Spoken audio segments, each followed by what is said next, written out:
Hi friends ମୁଁ ଆପଣମାନଙ୍କୁ ଶୁଣାଇବାକୁ ଯାଉଛି ଶିବଖେରା ଲିଖିତ ପୁସ୍ତକ ତୁମେ ବି ଜିତିପାର। ତ ଚାଲନ୍ତୁ ଆରମ୍ଭ କରିବା। ପ୍ରଥମେ ଗୋଟିଏ ଷ୍ଟୋରିରୁ ଆରମ୍ଭ କରିବା। ମେଳା ମହୋତ୍ସବରେ ବେଲୁନ୍ ବିକ୍ରି କରି ଲୋକଟିଏ ଘରେ ଚଳୁଥାଏ। ତା ପାଖରେ ଲାଲ, ହଳଦିଆ, ନୀଳ, ସବୁଜ ଆଦି ଅନେକ ରଙ୍ଗର ବେଲୁନ୍ ଥାଏ। ଯେତେବେଳେ ତା ବେଲୁନ୍ର ବେପାର କମିଯାଏ ସେ କ'ଣ କରେ ନା ହିଲିୟମ୍ ଗ୍ୟାସ୍ ଭର୍ତ୍ତି ବେଲୁନ୍ଟିଏ ଆକାଶକୁ ଛାଡ଼ିଦିଏ। ବେଲୁନ୍ଟି ଆକାଶକୁ ଉଠିଯିବାର ଦୃଶ୍ୟ ପିଲାମାନେ ଯେମିତି ଦେଖନ୍ତି ସେମାନେ ତା ଆଡ଼କୁ ଧାଇଁ ଆସନ୍ତି ଓ ବେଲୁନ୍ କିଣିବାକୁ ଚାହାନ୍ତି। ପୁଣି ତା'ର ବିକ୍ରି ବଢ଼ିଯାଏ। ଏହିଭଳି ଭାବରେ ଦିନସାରା ଚାଲେ। ଏମିତି ଦିନେ ସେ ବେଲୁନ୍ ବିକ୍ରି କରୁଛି। ହଠାତ୍ ତାକୁ ଲାଗିଲା କି କେହି ଯେମିତି ତା'ର କୁର୍ତ୍ତାଟିକୁ ଟାଣୁଛି। ବୁଲି ପଡ଼ି ଦେଖେ ତ ଛୋଟ ପିଲାଟିଏ। ପିଲାଟି ତାକୁ ପଚାରିଲା, ଆଚ୍ଛା, ଯଦି ତମେ ଏ କଳା ବେଲୁନ୍ଟେ ଛାଡ଼ିବ ସେଇଟା ବି କ'ଣ ଆକାଶକୁ ଉଡ଼ିଯିବ?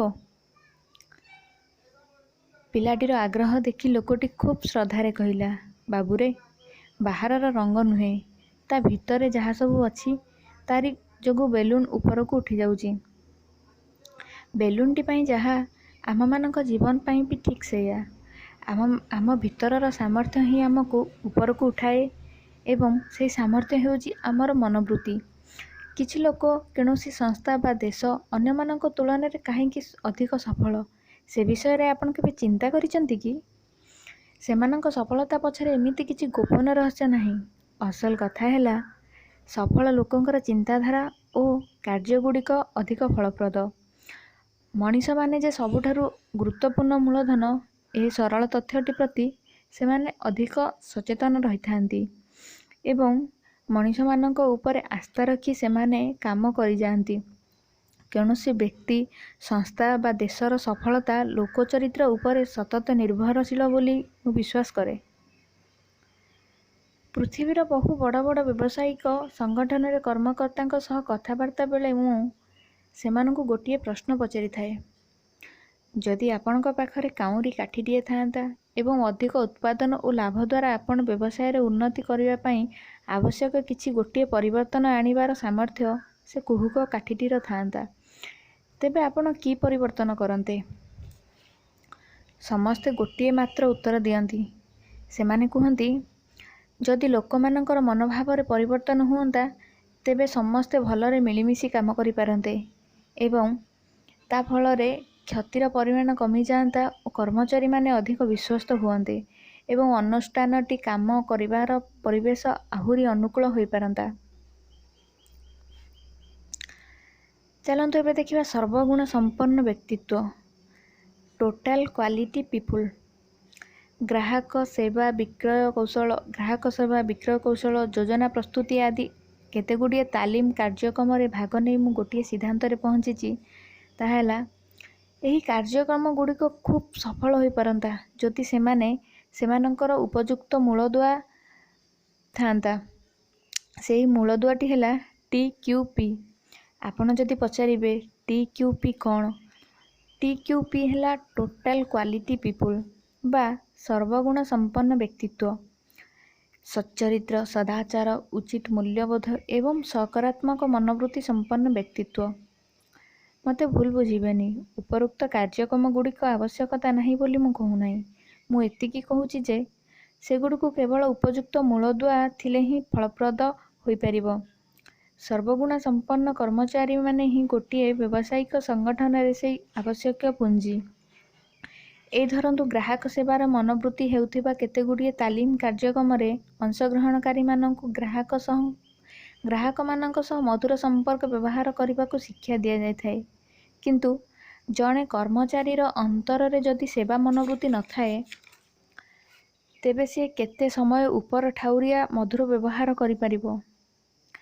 ତା ଛଡ଼ା ସିଏ ସହଜରେ ଧରା ପଡ଼ିଯିବ।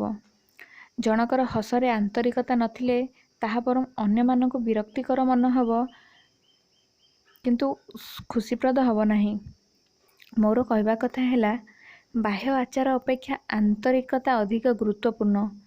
ସାମାଜିକ ଚଳଣି ଦୃଷ୍ଟିରୁ ଗ୍ରାହକମାନଙ୍କ ସହ ନେଣ ଦେଣ ସମୟରେ ଦୟାକରି, ଧନ୍ୟବାଦ ଇତ୍ୟାଦି ଶବ୍ଦ ବା ସ୍ମିତହାସ୍ୟର ବ୍ୟବହାର ଆବଶ୍ୟକୀୟ ନିଶ୍ଚୟ।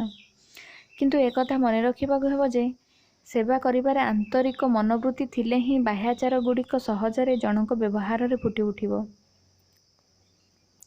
ପ୍ରଖ୍ୟାତ ଫରାସୀ ଦାର୍ଶନିକ ବ୍ଲେଇଜ୍ ପାସ୍କଲଙ୍କୁ ଭେଟି ଜଣେ କହିଲା, ଯଦି ମୁଁ ଆପଣଙ୍କ ଭଳି ବୁଦ୍ଧିମାନ ହୋଇଥାନ୍ତି, ମୁଁ ସତରେ ଆହୁରି ଭଲ ମଣିଷଟିଏ ହୋଇପାରିଥାନ୍ତି।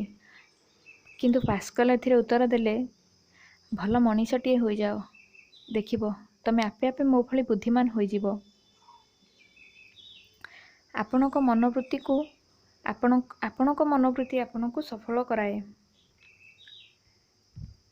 ହାର୍ଭାର୍ଡ ବିଶ୍ୱବିଦ୍ୟାଳୟ ତରଫରୁ କରାଯାଇଥିବା ଏକ ସର୍ବେକ୍ଷଣରୁ ଜଣାପଡ଼ିଛି ଯେ 85% କ୍ଷେତ୍ରରେ ଜଣେ ବ୍ୟକ୍ତିର ମନୋବୃତ୍ତି ଯୋଗୁଁ ହିଁ ତାକୁ ଚାକିରିଟିଏ ମିଳିଥାଏ ଓ 15% କ୍ଷେତ୍ରରେ ବୁଦ୍ଧି ଓ ତଥ୍ୟରୁ। ଅଥଚ ଆଶ୍ଚର୍ଯ୍ୟର କଥା ହେଲା ଯେ ଶିକ୍ଷା ପାଇଁ ଖର୍ଚ୍ଚ ହେଉଥିବା ଶତକଡ଼ା 100% ଅର୍ଥ କେବଳ ତଥ୍ୟ ଜ୍ଞାନ ବଢ଼ାଇବା ପାଇଁ ବ୍ୟବହୃତ ହୁଏ, ଯାହାର ସଫଳତାର ହାର ମାତ୍ର ଶତକଡ଼ା 15। ଜୀବନରେ ପ୍ରତ୍ୟେକ କ୍ଷେତ୍ରରେ ଏହି ମନୋବୃତ୍ତିର ଗୁରୁତ୍ୱ ଉପଯୋଗିତା ରହିଛି। ମନୋବୃତ୍ତି ଭଲ ନଥିଲେ ଜଣେ ଭଲ ପଦାଧିକାରୀ ହୋଇପାରିବ ନାହିଁ କି ଠିକ୍ ସେହିଭଳି ମନୋବୃତ୍ତି ନଥିଲେ ଜଣେ ଭଲ ଛାତ୍ର ମଧ୍ୟ ହୋଇପାରିବ ନାହିଁ। ବାପା, ମା, ଶିକ୍ଷକ, ବିକ୍ରେତା, ମାଲିକ ବା କର୍ମଚାରୀ ଯେକୌଣସି ଭୂମିକାରେ ଆପଣ ଅବତୀର୍ଣ୍ଣ ହୁଅନ୍ତୁ ନା କାହିଁକି, ଭଲ ମନୋବୃତ୍ତି ବିନା ଆପଣ ସେହି କାର୍ଯ୍ୟରେ କେବେ ବି ସଫଳ ହୋଇପାରିବେ ନାହିଁ। ସଫଳତା ପଛରେ ମନୋବୃତ୍ତି ଭୂମିକା ଯଦି ଏତେ ଗୁରୁତ୍ୱପୂର୍ଣ୍ଣ, ତେବେ ଆମେ ନିଜର ମନୋବୃତ୍ତି ନିରୀକ୍ଷଣ କରି ଏହାକୁ ଆମକୁ ଦୃଢ଼ କରିବାକୁ ପଡ଼ିବ। ଏ ବିଷୟରେ ଲେଖକ ଗୋଟେ ଗପ କହିଛନ୍ତି, ଯାହାର ନାଁ ହେଉଛି ହୀରାର କ୍ଷେତ। ଆଫ୍ରିକାରେ ଜଣେ ଚାଷୀ ଥିଲା। ସେ ବଡ଼ ଆନନ୍ଦ ଓ ସନ୍ତୋଷରେ କାଳ କାଟୁଥାଏ। ନିଜର ଯେତିକି ଅଛି ସେତିକିରେ ସନ୍ତୁଷ୍ଟ ରହୁଥିବାରୁ ସେ ଖୁସି ଥାଏ ଓ ଖୁସିରେ ରହିବା ଯୋଗୁଁ ତା ମନ ସନ୍ତୋଷରେ ଥାଏ। ଦିନେ ଜଣେ ବିଜ୍ଞ ବ୍ୟକ୍ତି ତା ପାଖକୁ ଆସିଲେ ଏବଂ ହୀରାର ଗାରିମା ଓ ଅଦ୍ଭୁତ କ୍ଷମତା ସମ୍ପର୍କରେ ତାକୁ ସୂଚନା ଦେଲେ। ସେ କହିଲେ, ଯଦି ବୁଢ଼ା ଆଙ୍ଗୁଠି ଆକାରର ଖଣ୍ଡେ ହୀରା ତମ ପାଖରେ ଅଛି, ତେବେ ତମେ ଗୋଟାଏ ସହର କିଣିପାରିବ ଏବଂ ଯଦି ଗୋଟିଏ ମୁଠାର ଆକାରର ଗୋଟିଏ ହୀରା ତମ ପାଖରେ ଅଛି, ତେବେ ତୁମେ ଗୋଟିଏ ଦେଶ କିଣିପାରିବ। ଏତିକି କହି ସେ ଚାଲିଗଲେ। କିନ୍ତୁ ରାତିସାରା ଚାଷୀଟି ଆଉ ଶୋଇପାରିଲା ନାହିଁ ଏବଂ ହୀରା କଥା ଭାବି ଭାବି ତା ମନ ଦୁଃଖ ଆଉ ସନ୍ତାପରେ ବୁଡ଼ିଗଲା। ପରଦିନ ସକାଳୁ ସେ ନିଜର କ୍ଷେତବାଡ଼ି ବିକି ଓ ନିଜର ପରିବାରକୁ ଥଇଥାନ କରି ହୀରା ସନ୍ଧାନରେ ବାହାରି ପଡ଼ିଲା। ସେ ସାରା ଆଫ୍ରିକା ଖୋଜିଲା, ହେଲେ ଖଣ୍ଡେ ବି ହୀରା ପାଇଲା ନାହିଁ। ୟୁରୋପ ସାରା ଖେଦିଗଲା, ହେଲେ ଖଣ୍ଡେ ବି ହୀରା ପାଇଲା ନାହିଁ। ଯେତେବେଳେ ସ୍ପେନରେ ପହଞ୍ଚିଲା ବେଳକୁ ତା ମନ, ଧନ ଓ ଦେହର ଅବସ୍ଥା ଅତି ଶୋଚନୀୟ। ଶେଷରେ ସେ ବାର୍କେଲୋନା ନଈରେ ଡେଇଁପଡ଼ି ଆତ୍ମହତ୍ୟା କଲା। ଏଣେ ଗାଁରେ ତା ଜମି କିଣିଥିବା ବ୍ୟକ୍ତି ଜମି ଭିତର ଦେଇ ଯାଇଥିବା ଝରଣାରେ ଦିନେ ତା ଓଟଗୁଡ଼ିକୁ ଗାଧୋଇବାକୁ ନେଉଥିଲା। ଝରଣା ଆରପଟେ ଖଣ୍ଡିଏ ପଥର ଉପରେ ସକାଳର ସୂର୍ଯ୍ୟକିରଣ ହଠାତ୍ ପଡ଼ିଯିବାରୁ ପଥରଟି ଇନ୍ଦ୍ରଧନୁ ପରି ଝଲସି ଉଠିଲା। ଲୋକଟି ଭାବିଲା, ପଥରଟିକୁ ଉଠାଇ ନେଇ ଉପର ଥାକରେ ରଖିଲେ କେତେ ସୁନ୍ଦର ଦିଶନ୍ତା। ସେ ପଥରଟିକୁ ଉଠାଇ ନେଇ ତା ଦାଣ୍ଡ ଘରେ ରଖିଲା। ଉକ୍ତ ଅପରାହ୍ନରେ ଉକ୍ତ ବ୍ୟକ୍ତି ଆସି ପହଞ୍ଚିଲେ ଏବଂ ଚକଚକ୍ କରୁଥିବା ପଥରଟିକୁ ଦେଖି ପଚାରିଲେ, ହାଫିଜ୍ ଫେରିଆସିଲେ ନା କ'ଣ? ଘରର ନୂଆ ମାଲିକ ଉତ୍ତର ଦେଲେ, ନା। କିନ୍ତୁ ହଠାତ୍ ଏ ପ୍ରଶ୍ନ କ'ଣ ପାଇଁ? ବିଜ୍ଞ ବ୍ୟକ୍ତି ଜଣକ କହିଲେ, କାରଣ ସେ ପଥର ଖଣ୍ଡକ ଗୋଟିଏ ହୀରା। ହୀରା ଦେଖିଲେ ମୁଁ ସାଙ୍ଗେ ସାଙ୍ଗେ ଚିହ୍ନିଦେବି। ଲୋକଟି କହିଲା, ନା ନା, ସେଟା ଗୋଟିଏ ସାଧାରଣ ପଥର। ମୁଁ ଝରଣା କୂଳରୁ ପାଇଛି। ଆସୁନାହାନ୍ତି, ସେଠାରେ ଆହୁରି ବହୁତ ଗୁଡ଼ାଏ ଏମିତି ଅଛି। ସତକୁ ସତ ସେମାନେ ଦୁଇଜଣ ଯାଇ ଦେଖିଲେ ଏବଂ ଏହାକୁ ପରୀକ୍ଷା ପାଇଁ ପଠାଇଲେ। କିନ୍ତୁ ବାସ୍ତବରେ ସେଗୁଡ଼ିକ ହୀରା ଥିଲା। ସତକୁ ସତ ସେମାନେ ଦେଖିଲେ ଯେ ସେ କ୍ଷେତଟି ପ୍ରକୃତରେ ଏକର ଏକର ହୀରାରେ ବିଛାଇ ହୋଇ ପଡ଼ିଛି।